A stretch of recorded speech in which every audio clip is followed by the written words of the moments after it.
Welcome back to the New South Wales Railways Archive and the Lego&Trainz YouTube channel. In this series, we will learn about the history of the railways of New South Wales. In the last episode, we learned about the first locomotive in New South Wales as well as its three brothers. This series focuses on the locomotives that make up the New South Wales railway network, but we will also touch on the history of the railways for better context. Due to the many industrial engines built for private companies in New South Wales, it's hard to know what engines were built after number 1 and his brothers, and for what we do know, there is not much known about them. So instead of focusing on all of the engines, we'll only focus on the ones built for the railways and not private companies. In this week's edition, we will learn about the E17 class, which is the second class built for the New South Wales Government Railways. The class was built due to the expansion of the railways and the increased workload, especially freight. The class was built due to steep grades on the newly built lines between Sydney and Bathurst and Sydney and Goulburn. Therefore, it was evident that the railways would need a stronger class of heavy goods engine.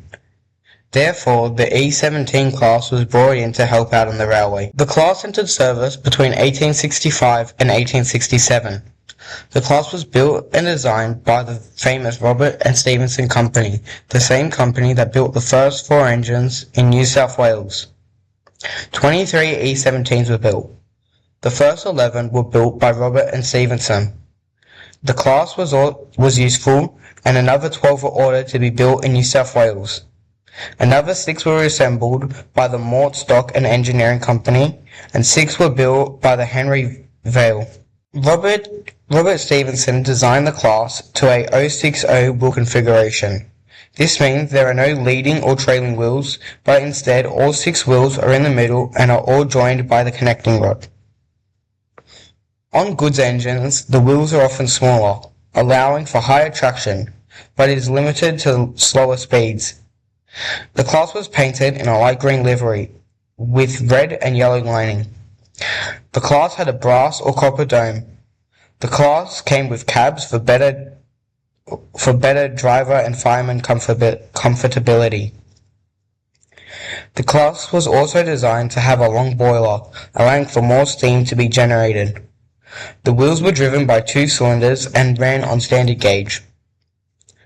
The class worked from 1865 till the 1920s. However, many were sold off, withdrawn and scrapped much before then.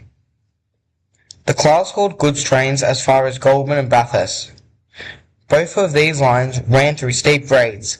Some of the grades were as steep as 1 in 30, or 3.3%, and served important railway towns. In particular, Goulburn was an important loco depot and was the current southern terminus. The railway was also important for the export of agricultural goods, including sheep.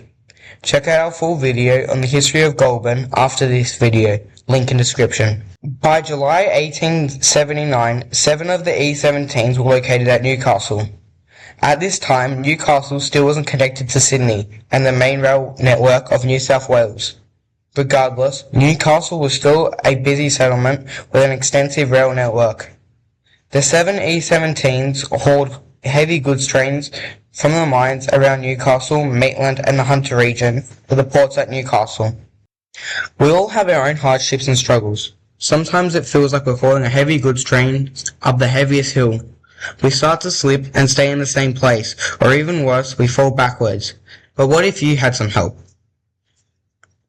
Imagine you're one of the engines from the E17 class, returning back to Sydney from Bathurst, hauling a heavy goods train. Eventually you get to the zigzag, a switchback system used to traverse the steep Lithgow Valley.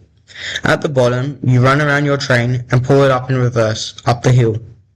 You run around your train once more to be at the front and begin the climb of the steep 1 in 42 grade.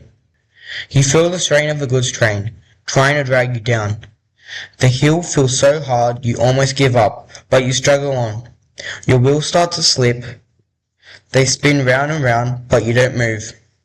Then you hear a whistle in the distance. Your brother has come to help. He couples up to the back of your train and gives you a push.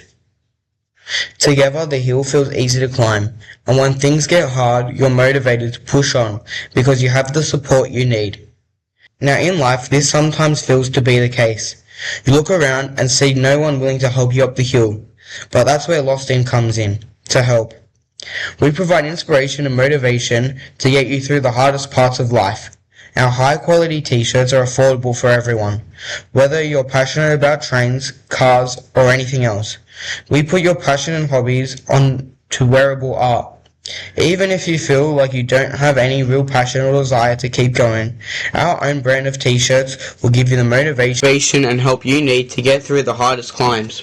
Check out our store for our branded t-shirts, as well as car and train t-shirts, including locomotives like the E17s. An accident involving two of the class members. The crash happened near Emu Plains when two goods trains collided with one another. This resulted in 5 fatalities. These were the 2 drivers and 2 firemen of each of the engines and a guard that was riding in one of the cabs. Late at night at the foot of Lapstone Hill in Emu Plains on the 30th of January 1878, a goods train from Sydney did not wait for the Mount Victoria train to pass. The driver and crew from Sydney gambled with their life with death in the balance, and lost it all, including their lives. In total, 5 people died due to the risk and primitive rail practices. Luckily, they were both hauling goods trains and were away from the station so that no one else was hurt. Only one engine from the class was preserved, and is on static display at the New South Wales Rail Museum in Thilmere. At Thilmere, you can go in the cab of E18 and get to experience what it was like to be a driver or fireman in the early days of steam. The E18 is also the oldest engine in their collection, and it is the second oldest in New South Wales, behind number 1 at the Powerhouse Museum. Sadly, the rest of the class was scrapped after being sold off. Many of the class members worked on industrial railways, helping industries grow even after being decommissioned from the New South Wales Government Railway. Some of the class took on new designs, with some being converted to tank engines, allowing for better shunting operations as they were more manoeuvrable. The E17 class lightened the load of number 1 and his 3 brothers, as well as allowing the railways in Newcastle to expand, and Sydney, as far south as Goulburn and as far west as Bathurst. Tune in again next Tuesday for the next edition of the Engines of the New South Wales Railway. Thanks for watching.